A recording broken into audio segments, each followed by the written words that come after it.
Bom, gente, o próximo fator que a gente vai analisar que justifica a variação do clima de um lugar para o outro vai ser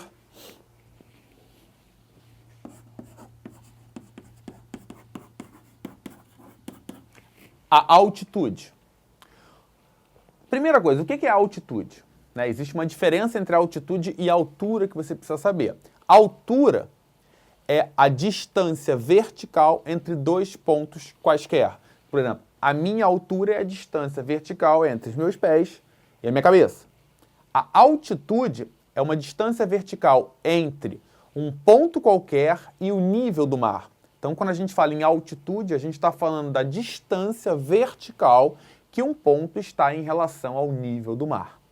Qual é a relação que isso vai ter com o clima? A relação é inversa. Quanto maior a altitude, menor a temperatura. E por que quanto maior a altitude, menor a temperatura? Na verdade, existe inclusive uma relação numérica bem direta aí, para cada cerca de 180 metros em que você aumenta a altitude, a temperatura tende a cair 1 grau Celsius. Por que ela tende a cair? Por duas razões. Vamos representar aqui o alto de uma montanha. Você já sabe, né? Você já olhou e lembrou que no alto das montanhas, geralmente você tem áreas congeladas. Quando você viaja para um lugar de serra, você sabe que é mais frio do que nos lugares mais baixos. Então, vamos considerar aqui um lugar alto, o topo de uma elevação. E aí vamos começar relembrando o conceito de pressão atmosférica.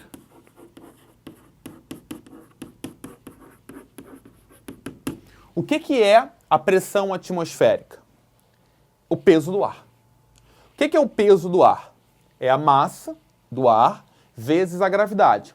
Você já sabe que sobre todos os corpos existe a ação de uma força da gravidade que atrai eles em direção ao interior, ao centro da Terra. Então, quando eu solto esse giz, ele caiu por conta da gravidade. Tudo aquilo que você solta, a gravidade, tudo aquilo que tem massa, a gravidade exerce uma força sobre isso e atrai em direção ao centro da Terra. A pressão atmosférica corresponde justamente à atuação da gravidade sobre a massa do ar.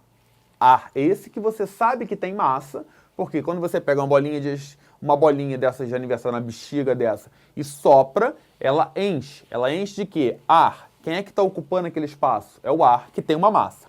Então, supondo que a gravidade atua sobre a massa de ar, quando a gente mede a pressão atmosférica, a gente descobre que nas partes mais baixas, em função da gravidade, a pressão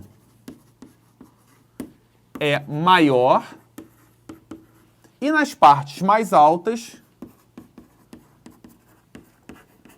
a pressão é menor. Basicamente, em função da gravidade.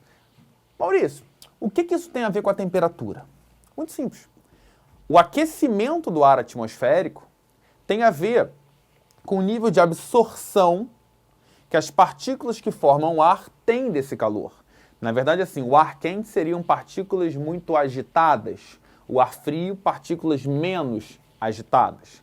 Então, se o quente e o frio está ligado à agitação dessas partículas que estão presentes na massa do ar, que formam a massa do ar, a gente está dizendo que onde a gente tem mais partículas, a tendência é de absorção de mais temperatura, consequentemente, mais quente. A tendência é de absorção de mais calor, consequentemente, mais quente. Nos lugares mais altos, se a gente tem menos partículas, a capacidade que ela tem de reter calor é menor.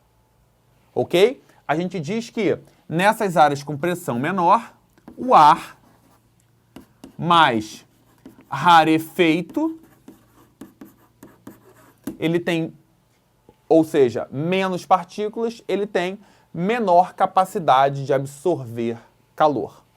Além disso, não esqueça que a gente já viu que O calor que é irradiado para a atmosfera, ele vem da superfície, ele não vem do Sol.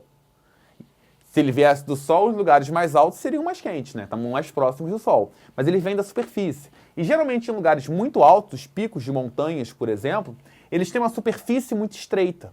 Como a superfície é menor, a radiação de calor para a atmosfera também vai ser menor. Então, quais são os dois fatores que vão explicar temperaturas menores em altitudes maiores? O ar mais rarefeito, que absorve menos calor. 2, as superfícies menores, que têm uma capacidade de radiação de calor para aquecer o ar atmosférico também menor.